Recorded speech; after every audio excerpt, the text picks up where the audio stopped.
All right, Dr. Gorka, thanks for joining me today. It's good to see you again. It's a pleasure. Talking to this crowd of young college conservative age students, I want to ask you, were you involved in such a movement like this, perhaps smaller when you were in school? Did you know you wanted to get into government politics, or you weren't really politically inclined?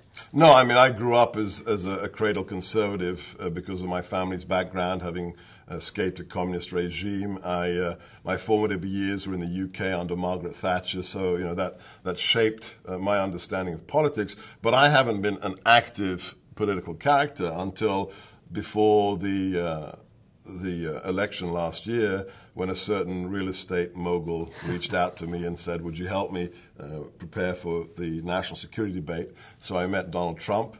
Realized the stakes were massive. If Hillary Clinton wins, that's it. Whether it's the Supreme Court, the Second Amendment, the borders, the stakes were so very, very dire that I came out publicly, did some Facebook and Twitter videos, and you know, the rest has been a whirlwind. Well, let's talk about him for a second, because he gave that big national security speech last week, and I think it's been a slow start for the administration in terms of national security and foreign policy, whether it's the fake Russia story that's kind of gotten in the way, or whether it's Congress failing to confirm the necessary people to help the administration get the job done. What do you think is key for the administration going into 2018 that has to be done from a national security perspective so that they can tell the American people come election time that we've been doing X, Y, and Z to keep you safe? Well, look, I would say it hasn't been a slow start, because one of the very first actions we took was the travel moratorium, which secured the Americans from the threat coming from the Middle East and North Africa. Secondly, look at ISIS. Just remember, for the last 8 years, we've been told by President Obama that ISIS is a generational threat. It's going to take generations. You, your kids are going to be fighting jihadis. Well, I guess President Trump crushed a generation down to a few months, because the caliphate is gone. It's totally gone. Finished. Liberated Mosul, liberated Raqqa. A few weeks ago, we took down the last ISIS stronghold in Syria. So this is the reality. If you have leadership, if you have a will, if you trust our military to do the job they're trained to do, amazing things could happen. The revitalization of NATO, the president's Asia trip, the complete reparation of our relationship with Israel. This has all happened in just a few months. So it's been an amazing year already, domestically and internationally. What I would like to happen next year is to truly stabilize Iraq. I'd like us to start taking even more seriously the threat of Iran, because the Obama administration facilitated Iran. Basically, you look at the news coming out about the DOA, Hezbollah. It is literally treasonous. Treasonous. These are terrorist organizations, and the administration willfully turned a blind eye. Aided and abetted them. Right. It's outrageous. So Iran, and then the last thing, this is something I owe to Steve Bannon. In the White House, with access to the classified information that I received, my eyes were open to China. We will deal with the Sunni extremists. We'll deal with even Iran. But the biggest strategic threat to America over the long term is China, because China wants to displace us as a global actor, and that's bad for everybody. So I want to see more things like the 301 investigation on China develop in the next year. Let me turn back to the Middle East quickly.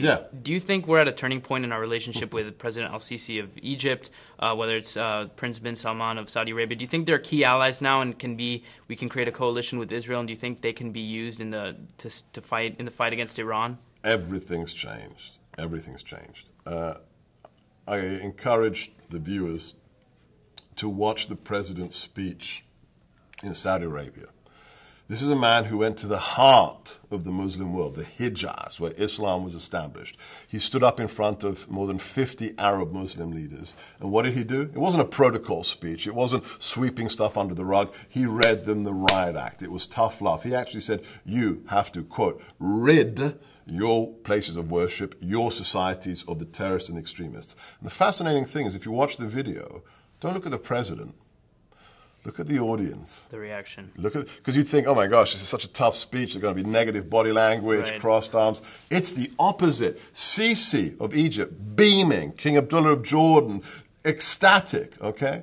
As an Arab woman told me from the region, right afterwards, she said, that's the speech that we've been waiting for 16 years. Not 8. 16 years, because it was truthful and it reasserted American leadership. And what happened 8 days, 9 days later? The GCC, the Gulf Cooperation Council, takes the fight to Qatar and says, look, we may all be a little bit culpable, but there's one country that's helping the bad guys.